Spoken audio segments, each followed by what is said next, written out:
Since starting this series over 2 years ago, I have never interviewed a child for Hometown Veterans honoring our heroes. But trust me when I say this kid deserves to have his story told. Nope, he's not a veteran, but meeting those who've served, honoring them, and learning the history of our military, especially when it comes to World War II, is his greatest passion.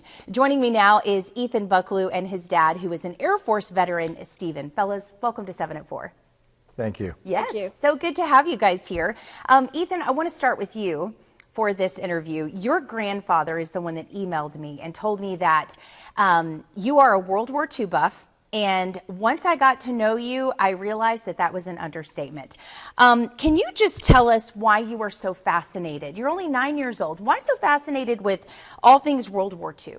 So basically, I take all the time to study and learn about World War II because of all, the goodness they've done for us, and it's pretty interesting. Keeps me occupied a lot. Yeah, it keeps you occupied a lot, right? You spend a lot of time meeting with different veterans. I saw a picture of you. You met a Pearl Harbor survivor. Tell me about him. So his name is Dick Schimmel. He was a radio operator, and he saw the blimp on the radar screen that was the Japanese coming in for the first bomb, and he had to tell them, but it was already too late when the first bomb fell. Okay, so I love that you're honoring these veterans, and I'm sure they appreciate it as well. Now, Stephen, you're his father.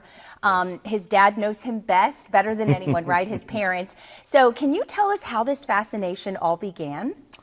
So when Ethan was 6, we had the privilege of going to a World War II weekend in Reading, Pennsylvania that they do every year right around June the 6th, honoring the invasion of D-Day. And Ethan went when he was 6 and observed some of the reenactors there, and he was absolutely hooked ever since.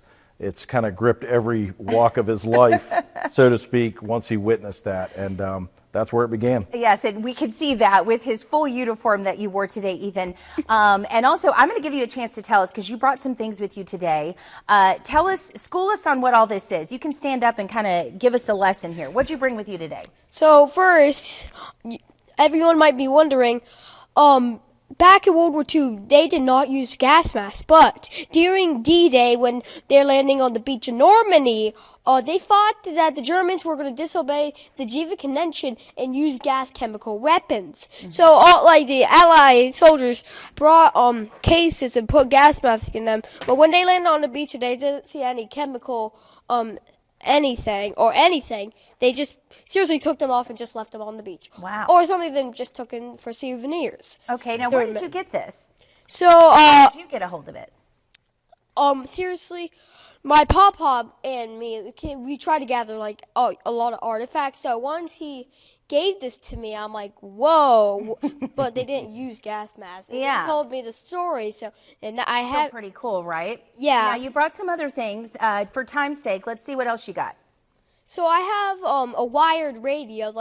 Back in World War II, they had to have wired radios and able to communicate place to place. So I have a wired radio here. They would basically just do whatever they do, crank it. I think it would take a 2-man work, one to crank and one to turn the knobs and basically talk. And the Navajo code talkers carried a lot of those. If Wow. you know about the Navajo code talkers, they are Native Americans who knew the Navajo language and spoke, and the Japanese could not understand. And this is a real one. This was used. Okay, very quickly, just tell me what else you brought. You don't have to go into detail, but tell me what else you have here. I have a German hand grenade. Okay. And we have K-rations. Soldiers would eat these. Uh-huh. An American hand grenade, another one. We have an American spy camera. And we have a method kit that was made out of lead, but after World War II they stopped producing the. And that's what they would eat out of, right? Yes. Okay, go ahead and have a seat for me. Thank you for showing me what you brought today. I know we have to wrap up this segment, and we are just out of time. I could talk to you forever.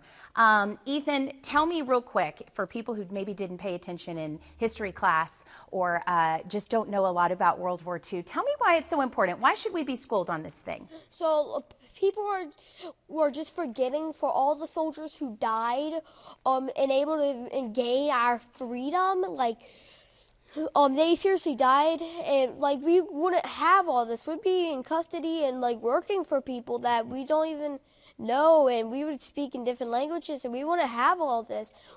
But if you forget about the soldiers who like seriously sacrificed their lives, that is very special, and it's very. You should remember these people who did that.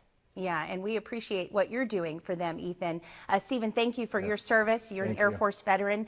Appreciate that. And Ethan, thank you for honoring our veterans and everything that you're doing to keep their legacy alive. We appreciate you both. Thanks for coming on the show. All right. Thank you. Yes, and guys, make sure that you tune in next month, January 25th. We're going to go visit Ethan inside of his home, and we're going to really get to know what a true World War II buff really looks like on a day-to-day basis. You do not want to miss it. 7 at 4, we'll be right back after this break.